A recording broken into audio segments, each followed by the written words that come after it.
Spirituality is allowing compassion and love to flourish. When belongingness begins, corruption ends. Shri Shri Ravi Shankar.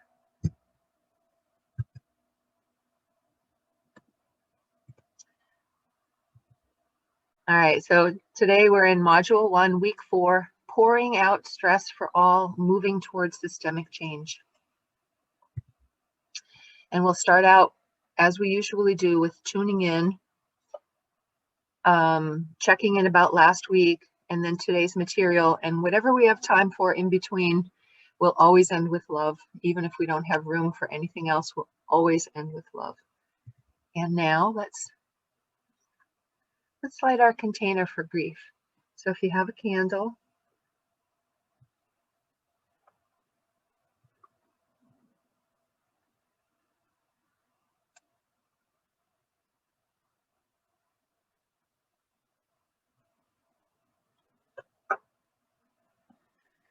the idea here is to create something, a space that we are recognizing as consciously as a sacred space, that when grief comes up and out, we can place it in this safe space, this grief container.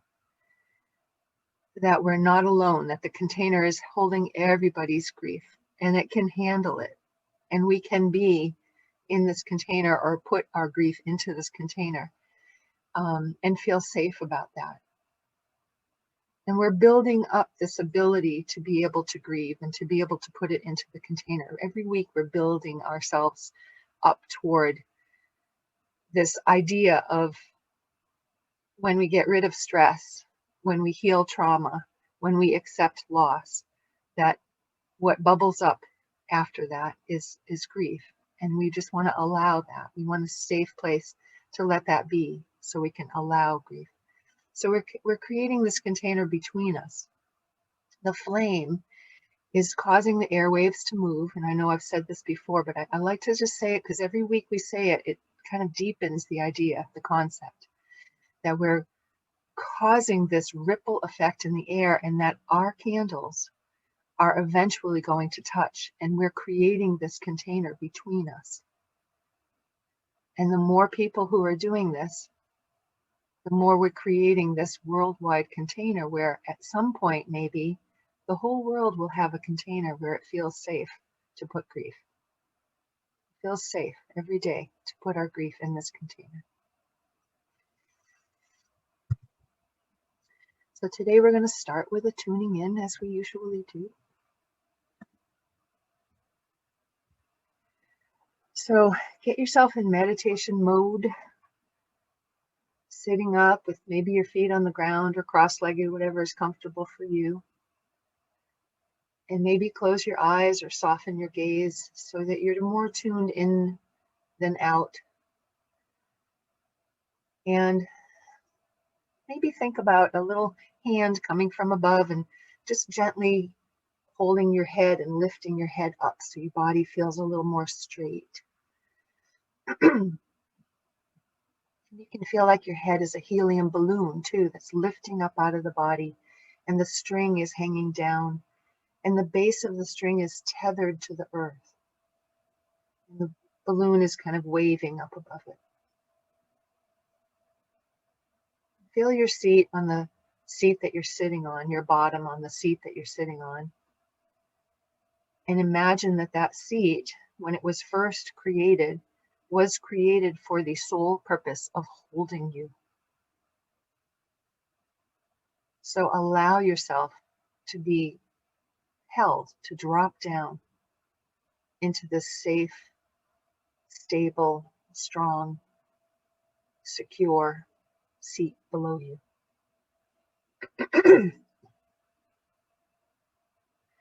And also feel the air around you on your skin, on your clothes, on your hair,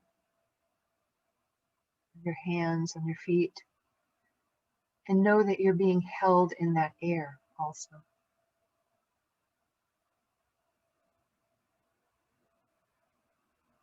So let yourself feel held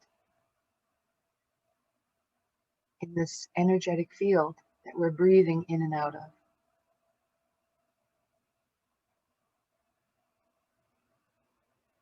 Feel the breath breathing your body.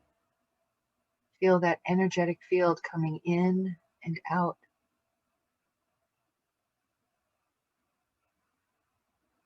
This energetic field that's moving between the inside and the outside it exists as if there's no membrane, there's no skin.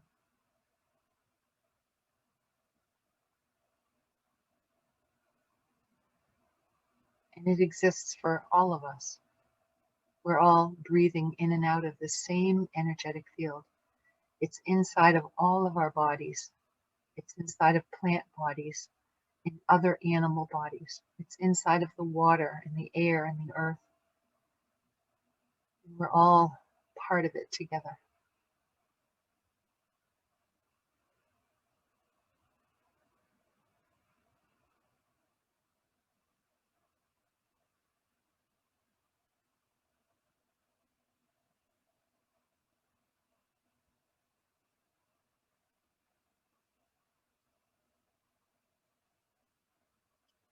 And you might be feeling the sensation of gratitude, of connection,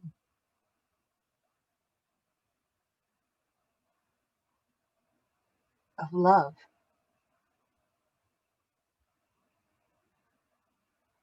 Love for the wholeness, love for being part of the wholeness.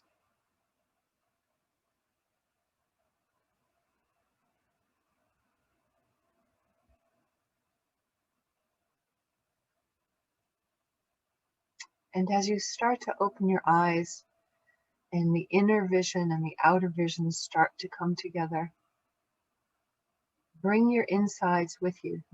We're not used to being witnessed from the inside out. So maybe blink in and out if you start losing your inner vision as you open your physical eyes. Maybe blink in and out so that you can bring that inside vision with you.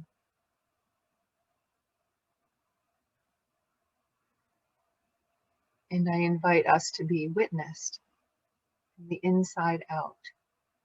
Something new. We'll practice being witnessed and witnessing each other from the inside out.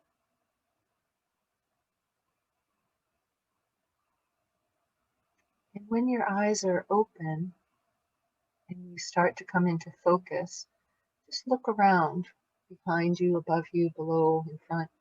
Look around and orient yourself to the room that you're in. Breathe in the air. Notice any smells that are coming in. The taste in your mouth.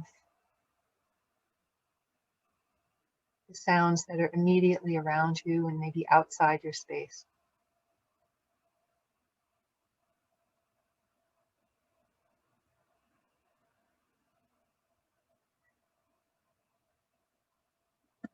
Again, from the inside out, we'll just notice each other on the screen.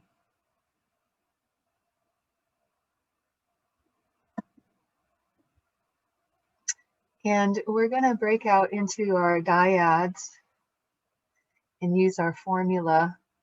Thank you for sharing. My name is, I'm zooming in from.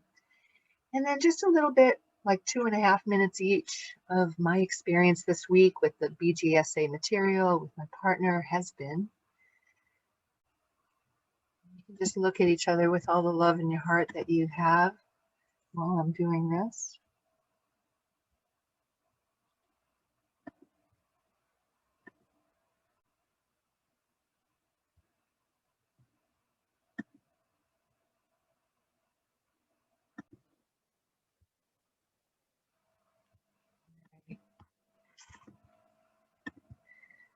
So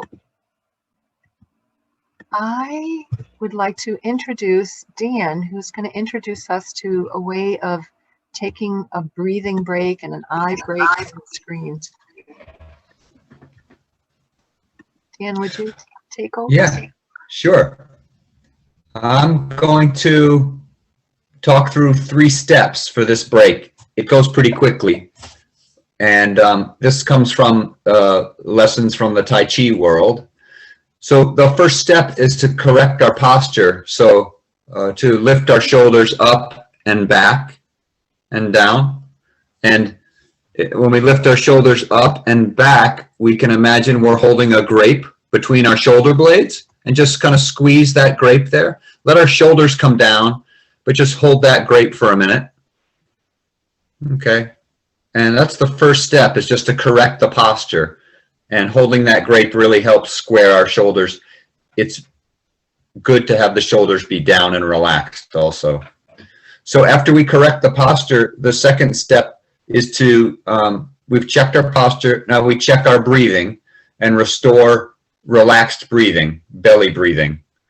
And just checking where our breathing is and relaxing it. Even just noticing our breathing helps us to slow our breathing down a bit. So we've hopefully taking some more relaxed, deeper breaths. So we've checked our posture, which has opened up our chest cavity for breathing. We've checked our breathing.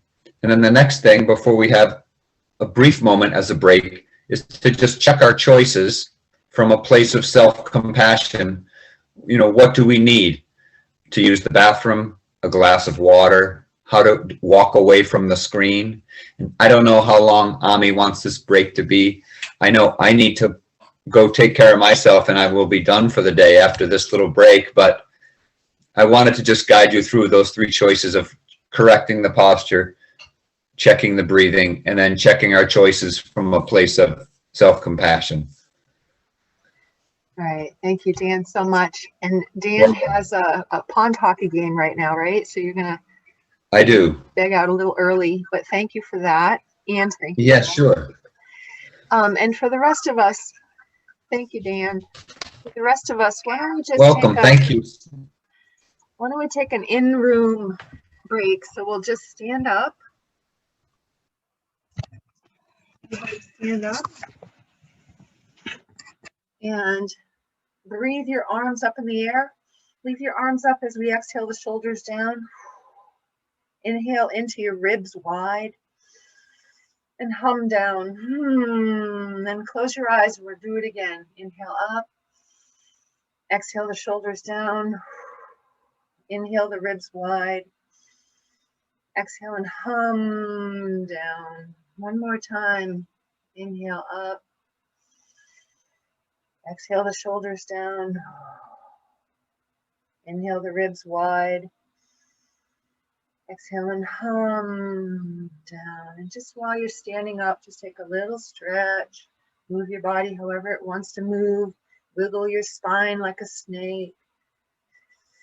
And then we'll come back together. We're going to start having more breaks so that people can feel more comfortable during this hour and a half. We'll do self-care while we're on the screen, because being on the screen all the time is a bit much. Most of us are on Zoom a lot these days. So we'll start incorporating more breaks into our sessions. All right, so today's material is pouring out stress for all, moving towards systemic change. So remember I told you that we were going to work on changing the world, or at least moving toward that idea of how do we change the world? How do we share and collaborate so that we can do that? So we've already had our tools for self-care. Now we're going to see if any of those tools we can use to extend to everyone. So we want to do self-care and we want to extend these tools outward. So one tool that I like to use is the aura clearing. So last week we talked about aura clearing ourselves by using our hands like rakes, going from top to bottom in panels all around a person. It could be yourself that you imagine in front of you, or it could be someone else you're doing this to. Doing it in 3 layers: outside the body where the aura comes out of the skin, on the skin, and then using your extended energetic fingers to go inside the body. Taking anything that you take off, which we call chits in my world, taking those chits and throwing them into some cleansing material that you have imagined, some fire or water or a channel going into the earth, using sound. So let's take the aura clearing and bring it into how do we clean the earth? How do we clean everybody, right? So last week we talked about taking a little version of myself and putting it in front of me so that I can see this little version of myself, so that I can cleanse it, and feeling that happening while I'm energetically doing this to my imaginary self. I'm doing it to myself. So we're going to do the same thing with the planet. We're going to take an imaginary globe and put it in front of us, but it's the real planet, like as if we could step away and see the planet. We're going to put the planet in front of us, and it's going to spin slowly. It's going to be spinning, so that when we do our aura clearing, we're going to be raking from top to bottom, and this planet is spinning, so we're going to be raking all around it. So create your material that's going to be the cleansing material, and we're going to start with the outside, the atmosphere, and we're going to do it right now. So use your Reiki fingers and start above the planet. The planet is spinning. And imagine the planet moving slowly, like in quadrants. And then when you get to all the way around the planet, then we're going to go on the planet. I want you to feel this. Feel the atmosphere just got cleansed. You can kind of breathe a little better. And now we're going to go on the planet, like on the planet. So it's scraping the people, the trees, the animals, cleaning off any chits that got stuck. And there's probably a lot of them, but we're going to throw them into that material that's going to cleanse them. And all this material wants to be cleansed. It's very easy to get off. It's not sticky at all. And then when you get all the way around the planet, we're going to extend those fingers into the planet. So the water, the earth, the root systems.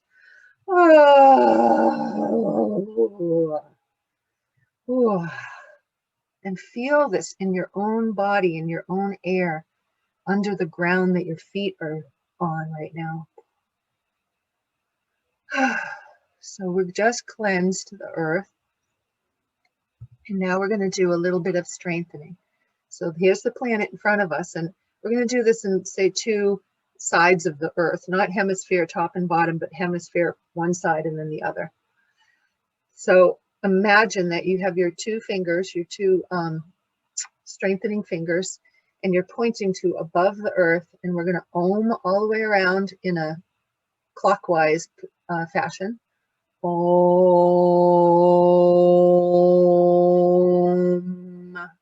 Connect the dot, and then peace from top to bottom. Peace.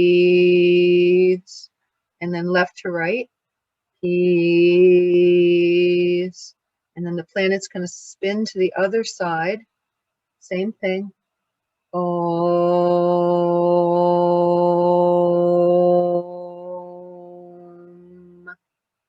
Peace. Peace. And then spin the planet one more time. We do it 3 times. Om.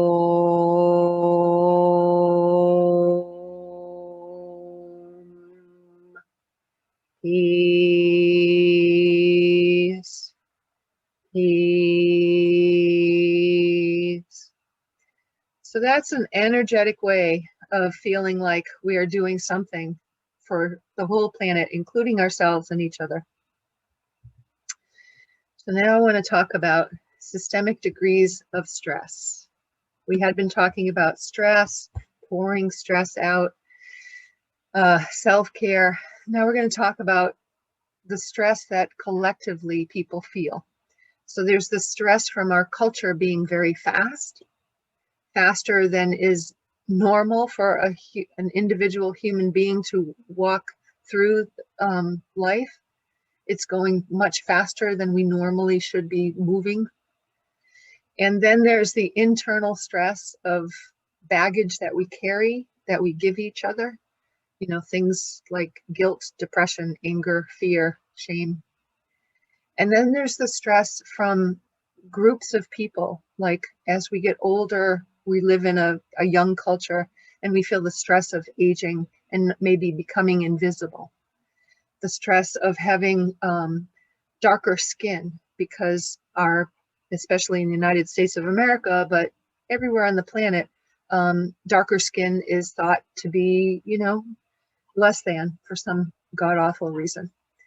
So all this extra stress that people carry. And speaking of these groups of people, I want to just mention the word marginalized. This word was coined in the 1970s to describe those deemed on the fringe of mainstream United States of America. Originally, it referred to minorities and persons of poverty. Now it includes lists of cultures and populations and groups, including this list: BIPOC, Black, Indigenous, people of color, LGBTQ plus community. If you don't know what that means, it's an alphabet soup for lesbian, gay, bisexual, transsexual, queer or questioning, etc.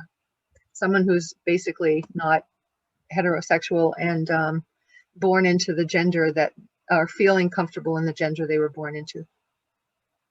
And then there's a whole lot more. And this is just a small list, believe it or not, even though it looks like a huge list, that was created by Willie Garrett, who is the 2020 president of the Minnesota Psychological Association. Marginalized people and groups exist everywhere, in rural, suburban, and urban areas. They cross all socioeconomic, racial, religious, lifestyle, and cultural groups. And this is a point that I think is important, that each one of us could at any given moment become part of that group, whether we are now or not. We could become more part of a marginalized group than we are if we're in it. We could move from marginalized to not marginalized at any given moment, no matter what our education, money, beauty, success, etc. is right now, no matter where we've come from.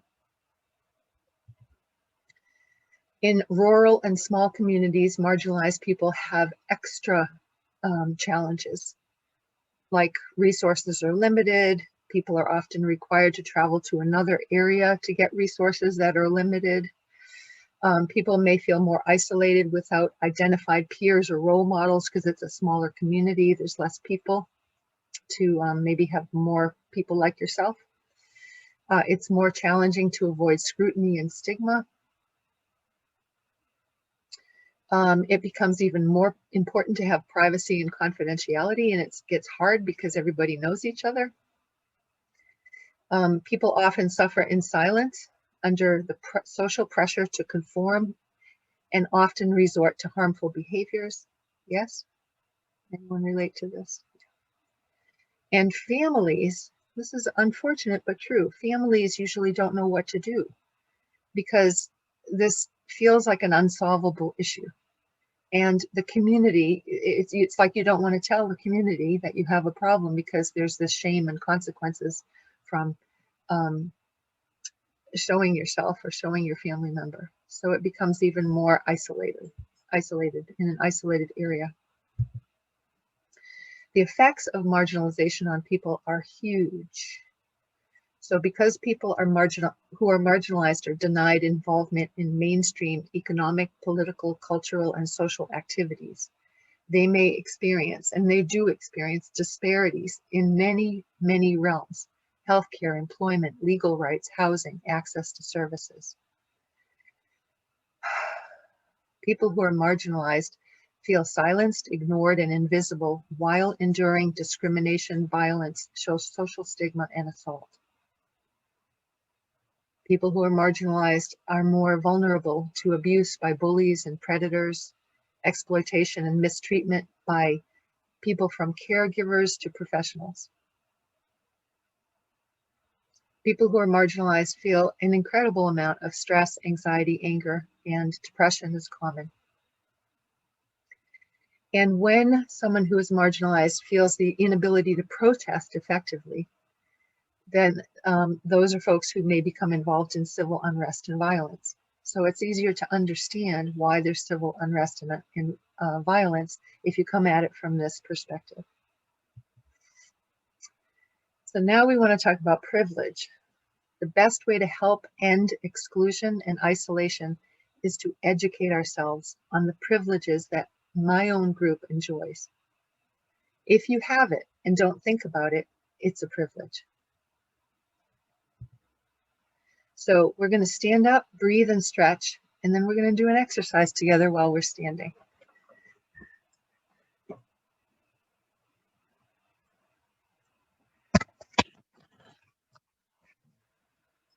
So you can do that same exercise where you breathe up, exhale your shoulders down, inhale your ribs out, exhale and hum down, or you could just stretch in whatever way your body tells you it wants to, and breathe.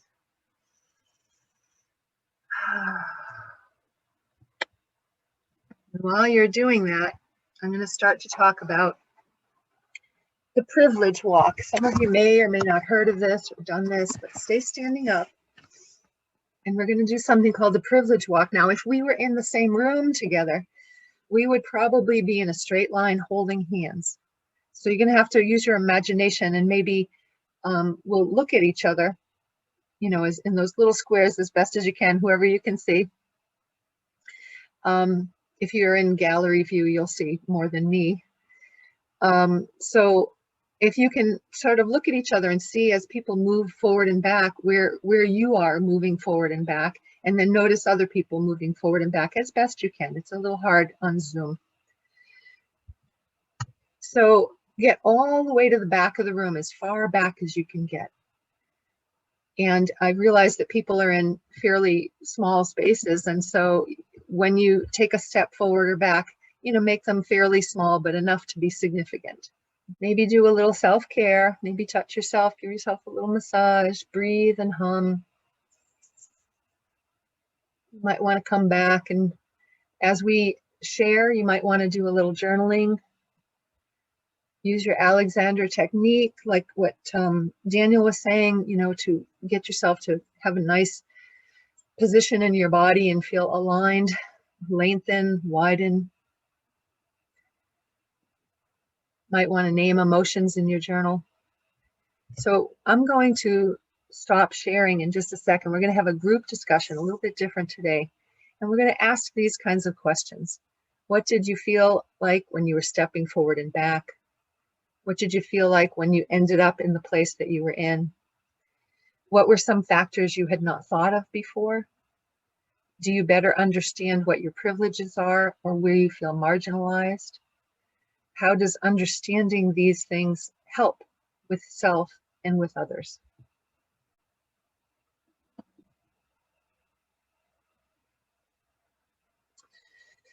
So we're going to use our same format of, you know, when you're ready to talk, you'll unmute, you'll say thank you to the person who spoke before. My name is, this is where I'm zooming in from, and then add to the discussion.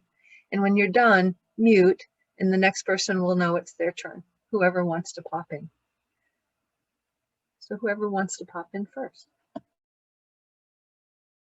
We're going to have a lot more time to have another group sharing. So in order to get more of the material in, I'm going to end this group discussion, even if you have more that you would like to add to it. But I invite everybody to do some journaling about this and what that was like for you, and, you know, do some extra sharing on your own, and maybe with your partner this week, you could do some more sharing.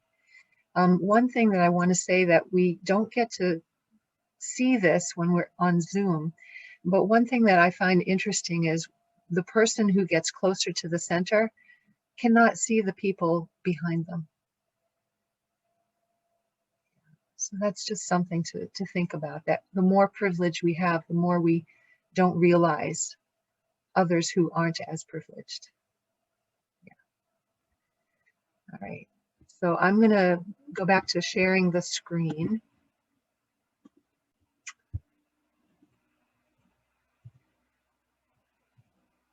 And I'm going to talk a little bit about oppression that we don't realize. Like I said, we don't realize always what's behind us, that we're in the center, and that there are people who are marginalized, and we don't see that.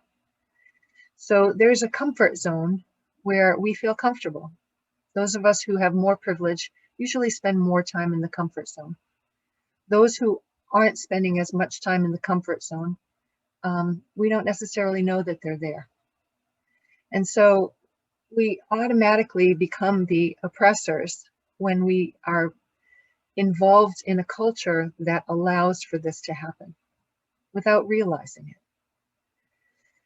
And Jonas, I'm just wondering what you think about this.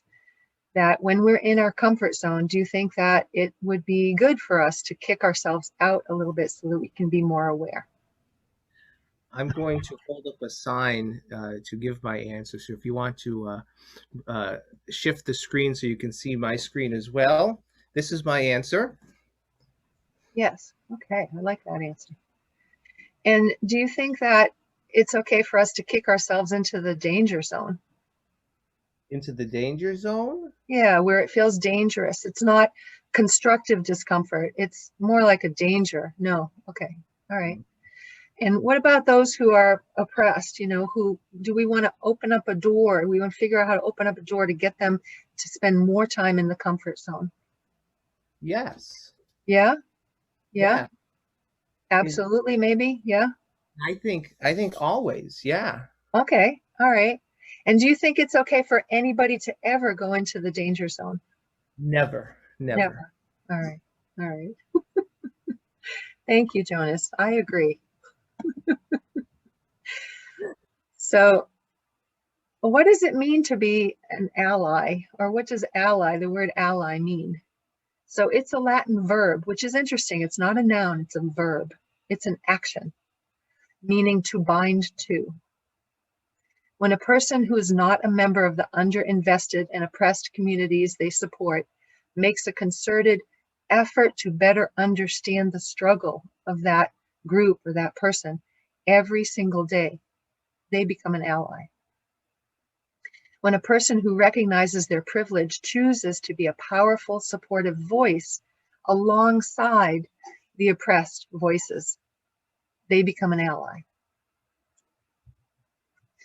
So I love this quote. This is Roxane Gay wrote an article called On Making Black Lives Matter. And she wrote, "Black people do not need allies. We need people to stand up and take on the problems born of oppression as their own without remove or distance. We need people to do this even if they cannot fully understand what it's like to be oppressed for their race or ethnicity, gender, sexuality, ability, class, religion, or other marker of identity. We need people to use common sense to figure out how to participate in social justice." So how do we participate in social justice? We're going to introduce this now, and we'll come back to it in another session in a couple of weeks. But there's this, what is known as the triangle of social justice allyship. And if you look at a fire is heat, it's movement. We need things to be on fire for it to continue to work, to continue to move. So if you think of a fire needs three things to continue to be a fire. It needs oxygen, heat, and fuel. And the same thing with social justice. We need these three things for social justice to keep moving forward and opening. We need oxygen, which is like ideas and wisdom and experience and emotional support. We need heat, which is those people who are writing and teaching and do political action and protests, things like that. We need fuel, the people who are helping them with physical support, bringing masks to those who are marching. Financial support, the money to make the masks. Materials, the masks, for example. So we don't need to be all of these things. We can be whatever it feels right to be. We just need to be at least one of these things all the time. When we're black-skinned, you can't take a break. When we're white-skinned and we want to be in an allyship, we can't take a break. So speaking of breaks, I'm going to read a bunch of things to you, so I invite you to take an eye break. First of all, take 20 seconds away from your screen and maybe look at a distance. As you're looking, I'll explain while we're doing this, that there are short muscle fibers and long muscle fibers behind the eyeballs. When we're looking at a screen constantly, we're exercising our short muscle fibers, but we're not exercising our long muscle fibers until we look a distance away. So we're just taking 20 seconds to exercise our long muscle fibers so that we don't cause eye problems by being on the screen too much. And now when you come back to the screen, I invite you to close your eyes and rest, and I'll just read to you like a bedtime story, but we're not going to go to sleep. So becoming a strong social justice ally means that we start paying attention to what we say, avoid generalizations, stereotypes, and exclusionary, offensive, and derogatory words toward ourselves and others. We're willing to accept correction. When someone points out errors, offer a sincere apology and be ready to learn. We want to be intolerant of intolerance. So ask yourself this question: am I willing to confront derogatory and hateful speech online, in person, with a friend or a relative? Because staying silent sends the message that discrimination and intolerance are values that we are willing to tolerate.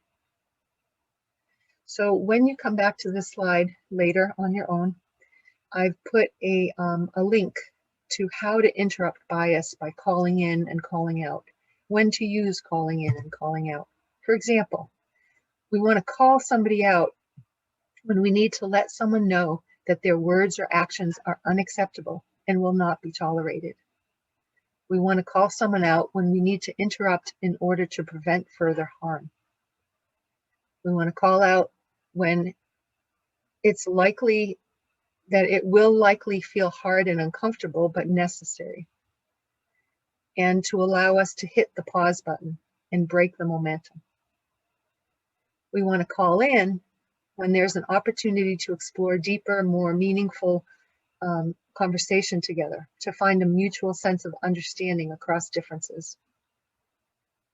We want to call in when we're seeking to understand or learn more, when we want to help imagine different perspectives, possibilities, or outcomes.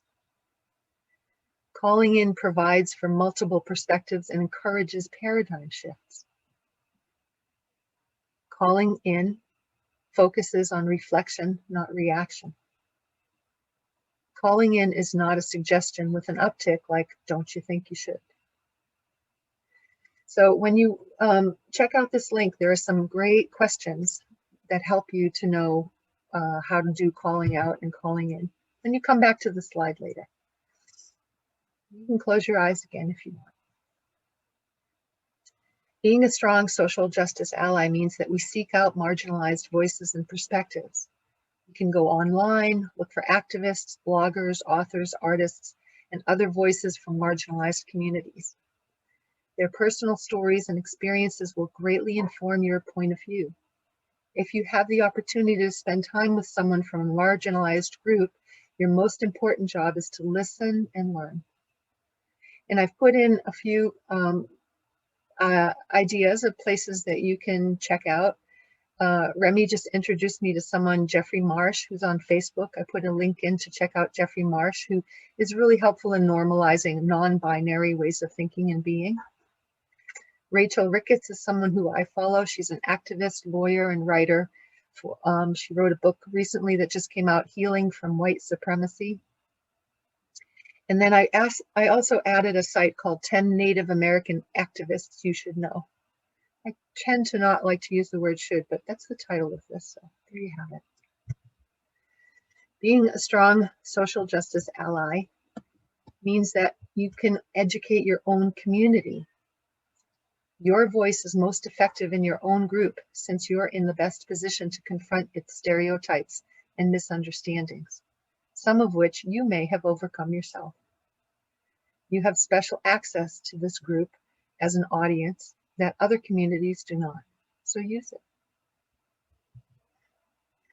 The dues of being in a spiritual allyship for social justice: do be open to listening.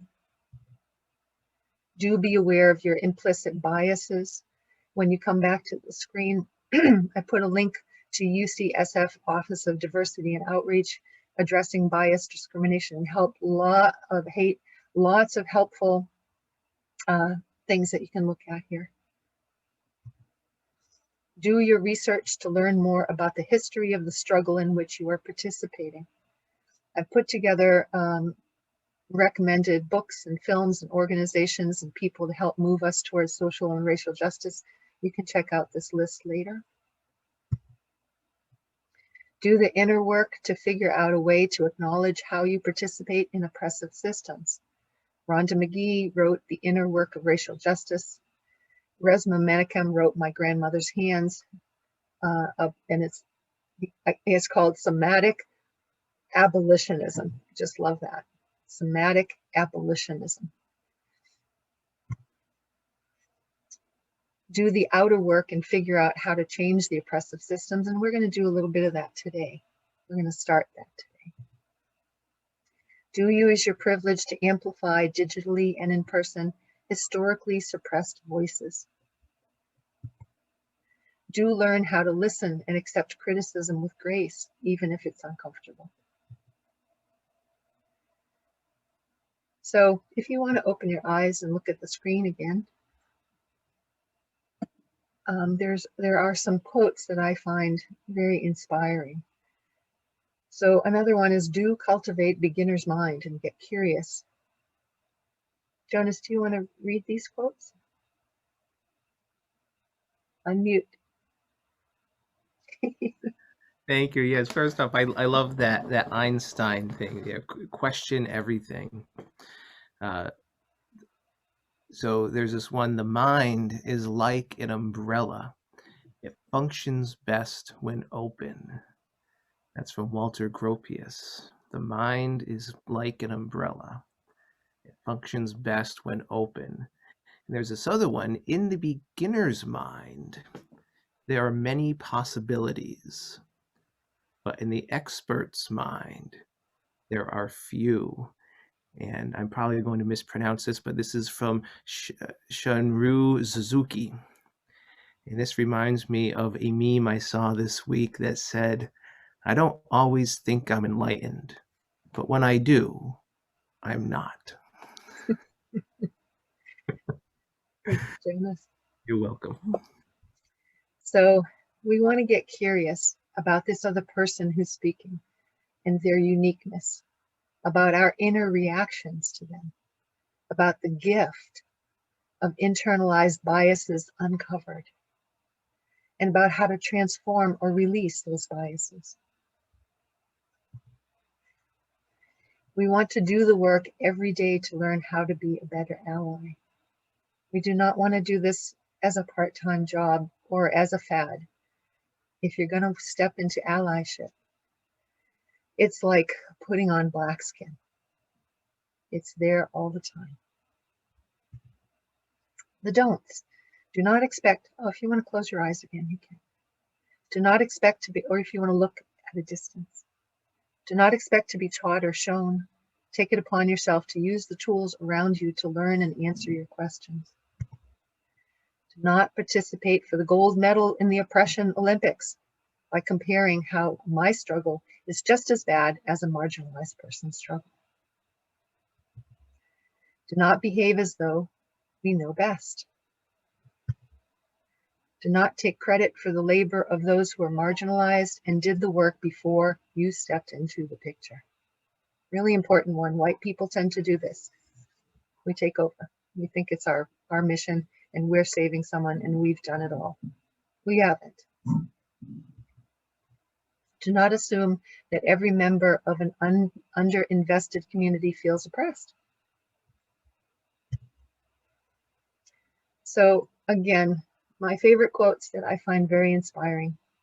Krishnamurti said, "It is no measure of health to be well adjusted to a profoundly sick society."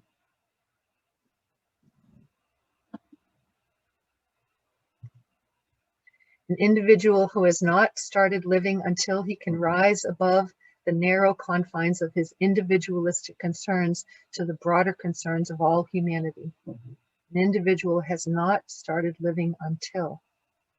Martin Luther King Jr. For to be free is not merely to cast off one's chains, but to live in a way that respects and enhances the freedom of others. Nelson Mandela. Never doubt that a small group of thoughtful, committed citizens can change the world. Indeed, it is the only thing that ever has. Margaret Mead. Men often become what they believe themselves to be. If I believe I cannot do something, it makes me incapable of doing it. But when I believe I can, then I acquire the ability to do it even if I don't have it in the beginning. Mahatma Gandhi. So I want to have a very short discussion because of time about this particular quote. Because I think that, generally speaking, men and women have a different way of seeing this quote. Generally speaking, a man will go for a job that he doesn't know how to do it, and he'll say, that looks interesting and I can learn how to do it. Generally speaking, a woman will not go for a job that she doesn't know how to do. She'll look for a job that she feels she has the skill set to do that. So culturally, women are not raised to believe that we can do something that we don't already know how to do. So it's a little harder to follow Gandhi's quote for most women. And I just want to put that out there and see what you all think about that. And I love that point of even 30 minutes a day, maintaining, if we're doing spiritual allyship, even doing our work for 30 minutes a day is maintaining that movement. So, Okay, we will speak about this. This is a valuable one. This is an idea that a friend of mine, Braden Daniels, talks about. He's a colleague in the professional development world, and he specifically created these from a very small video clip of Walt Disney talking about his creative process. However, this also aligns with something that Martin Luther King Jr. said. He said that the difference between a dreamer and a visionary is that a dreamer has their eyes closed, while a visionary has their eyes opened. And this is striking coming from a person who is perhaps best known for having a dream. I have a dream. If you know nothing else about Martin Luther King Jr., you know that he had a dream. And yet he's talking about moving beyond the dream to a vision.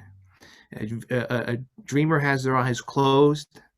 They can dream of things that no one else can see, but a visionary opens their eyes and is able to identify a plan to make that dream a reality.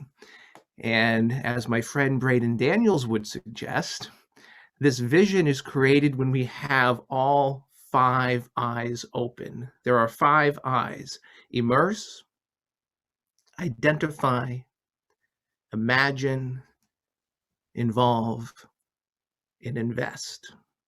I'll just go over this briefly, and if you want to dive into it further afterwards, after this session, I can unpack this more. The first one is just to immerse yourself, and that's what we're doing here in this course. We're really immersing ourselves in these ideas, creating this awareness for these tools, for these practices, for all these ideas, really immersing yourself in your dream. And then identify an opportunity, a possibility of something more, an opportunity of growth. So you've been immersed, now you're identifying an opportunity. And then you imagine all the different possibilities of how to bring that vision to life. This is idea of identifying all the steps that you're going to need to take. And it could be a long list, but you don't need to know every step to take that first step. And then the next one is involve. So anything of significance, it's going to involve a community. It's going to involve other people, right? So who do you need to involve? Do you need to involve people to come along with you? Do you need to get a mentor to help you along the way? Do you need to bring some peers along? Who are you going to involve in this? And lastly, invest. This could be investment of time. It could be an investment of resources, perhaps of money, but perhaps in skill, in volunteer. It could be, the invest can really be on a spiritual level. So when we have all 5 of these eyes open, that's when we turn a mere dream, which is powerful in itself. But when we open all 5 of these eyes, that's when it becomes a vision. And I often find that oftentimes we have 1, 2, maybe 3 or more of these eyes open, but usually there's at least one eye that could use a little bit of work. So I encourage you to think about which of your eyes are already open and which ones are closed, or perhaps they're only half open. And consider what you might do to open those eyes a little bit more. Thank you so much, Jonas. You're welcome.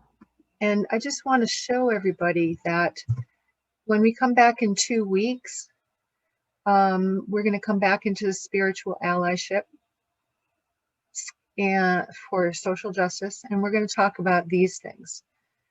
Without inner change, there can be no outer change. Without collective change, no change matters. So we'll get into more moving towards systemic change through cultural change. We're not going to do this right now, but we'll do this when we come back in 2 weeks. Essential aspects of creating change, moving towards systemic change. We're going to start doing that.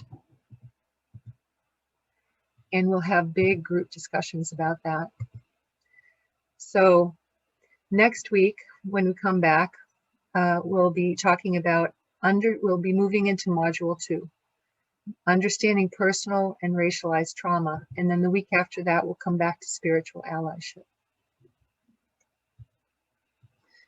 So we're going to close up for now. So a special kiss to Jangul. I think this is maybe the last time we'll see you. And why don't we all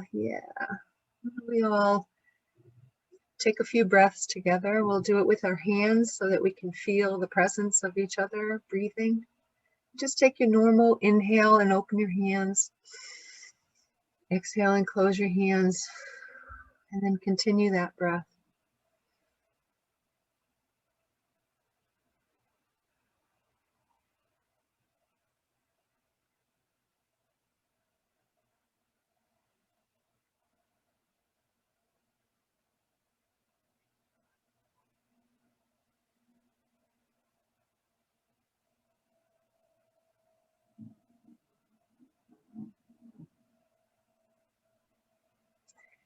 And unmute. We'll have a little chaotic love fest. Say every loving thing you want to each other. Ready? Thank you, everyone. It was great. Thank you. Uncle, thank Oh you my for the God. Sufi dancing. Thank you. Need some music. Nice to get to know Thank you, you, Jonas. Nancy. Thank you, Ami. Thank you, Remy, Jingle. good you, to Jonas. see Remy. you. Thank you, Jonas. Thank Thank you, everyone. Ami. Yeah. Thank you, Kat. Thank you. Love you, Bye, Ren. everybody. Love you, Love you. Ami. Love to everyone. Mm.